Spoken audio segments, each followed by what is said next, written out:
आप देख रहे हैं डार्क फाइल्स। तो चलिए बढ़ते हैं आज की इस कहानी की ओर। आज उम्र के इस पड़ाव पर जब पीछे मुड़कर देखता हूँ तो स्कूल कॉलेज के दिन और तमाम दोस्तों के चेहरे आंखों के आगे थिरकने लगते हैं। उन मस्ती भरी यादों में कुछ खट्टी कुछ मीठी यादें भी शामिल होती हैं, जिन्हें याद करके होंठों पर अपने आप ही मुस्कुराहट आ जाती है। पर उन यादों में कुछ पन्ने बेहद ही डरावने भी हैं, जिनकी याद आते ही आज भी मेरा शरीर ठंडा पसीना उगल देता है।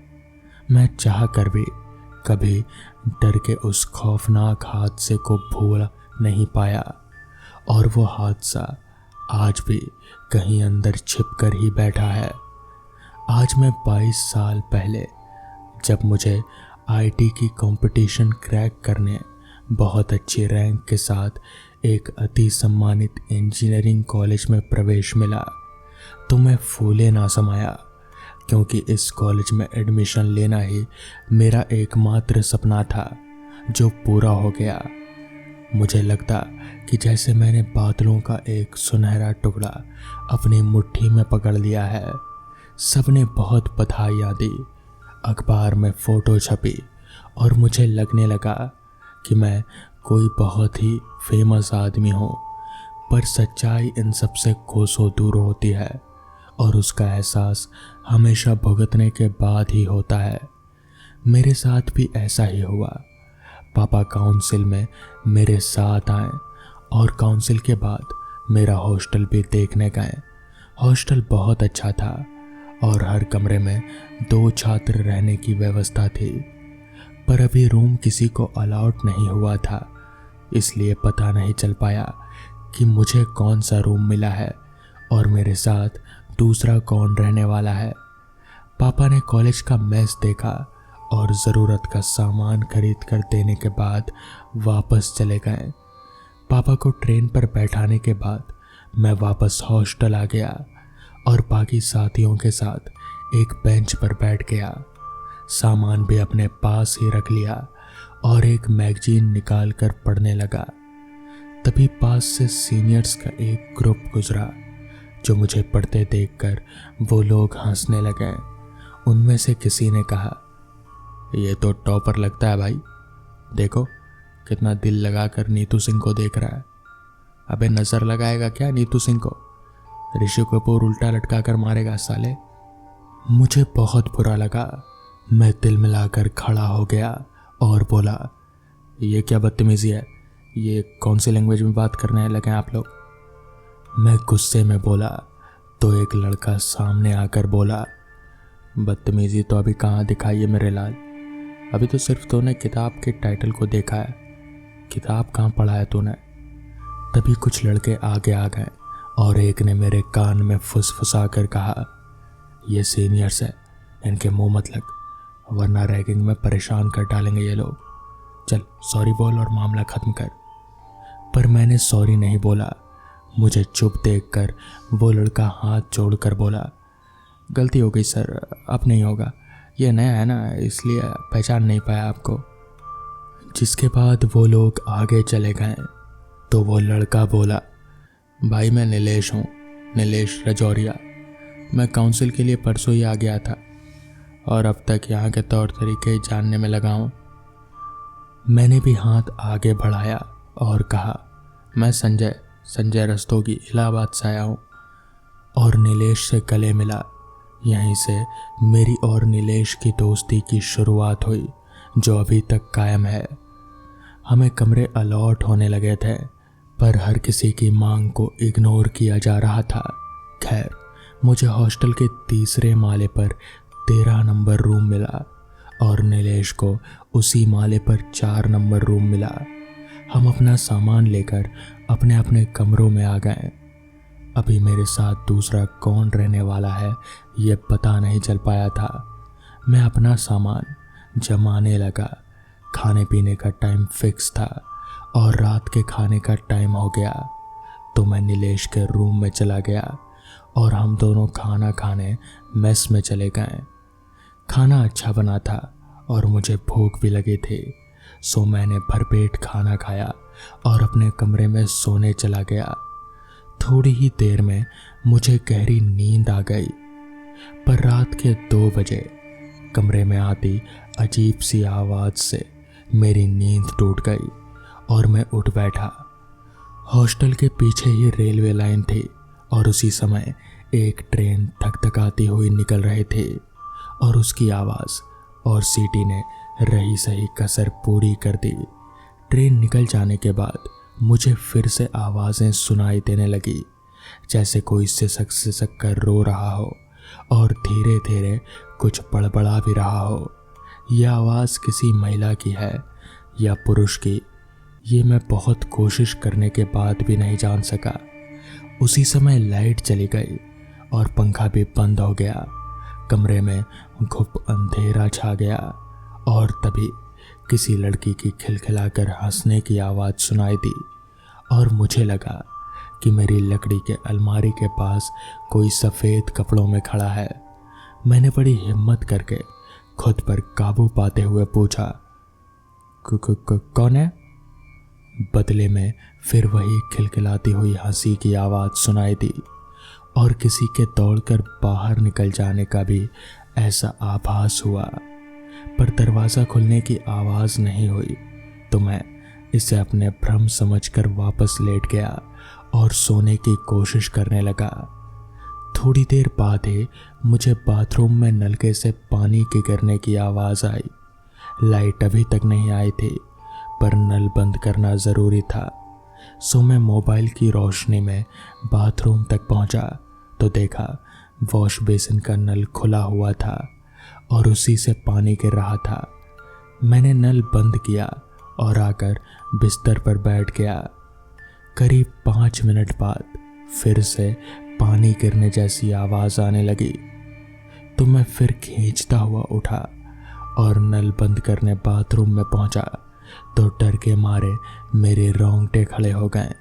इस बार वॉश बेसिन के नलके में से पानी नहीं बल्कि खून बह रहा था और पूरा वॉश बेसिन खून से भरा हुआ था। मैं डर के मारे कांपने लगा और मेरे मुंह से एक शब्द तक नहीं निकल सका।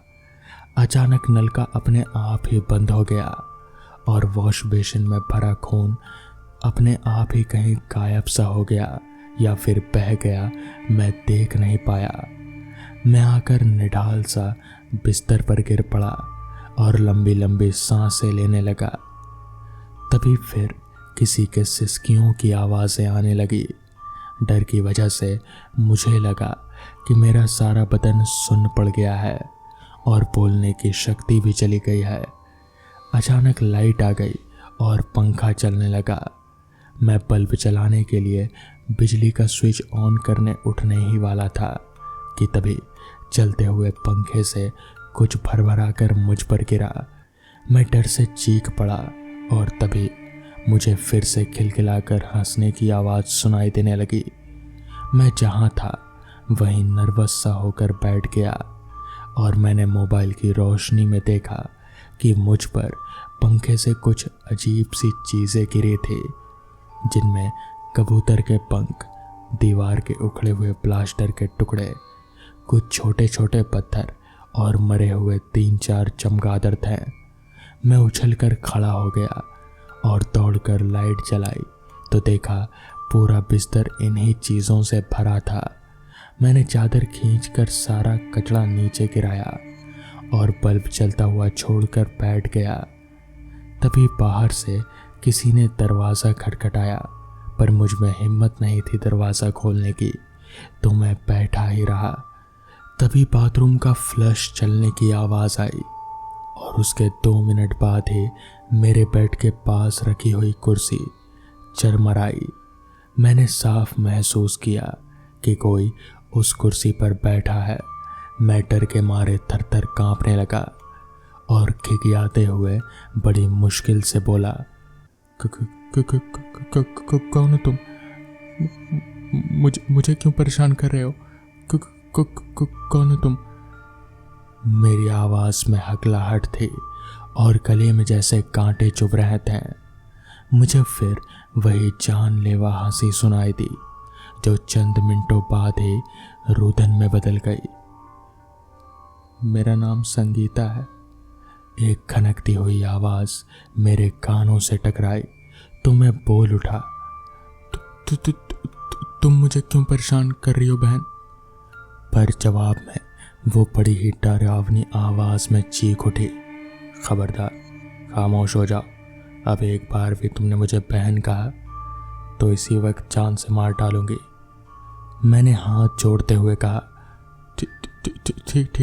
ठीक है, मैं बहन नहीं कहूँगा, पर मैं बहुत डरा हुआ हूँ और तुम ऐसा क्यों कर रही हो? मुझे डराओ मत। बदले में वो फिर से वही हड्डियों को कपा देने वाली आवाज़ में हंस पड़ी और चीख कर बोली, मैं यहाँ से नहीं जाऊँगी। ये मेरा कमरा है। मैं पिछले 13 सालों से यहाँ रह रही हूँ और यहीं रहूँगी।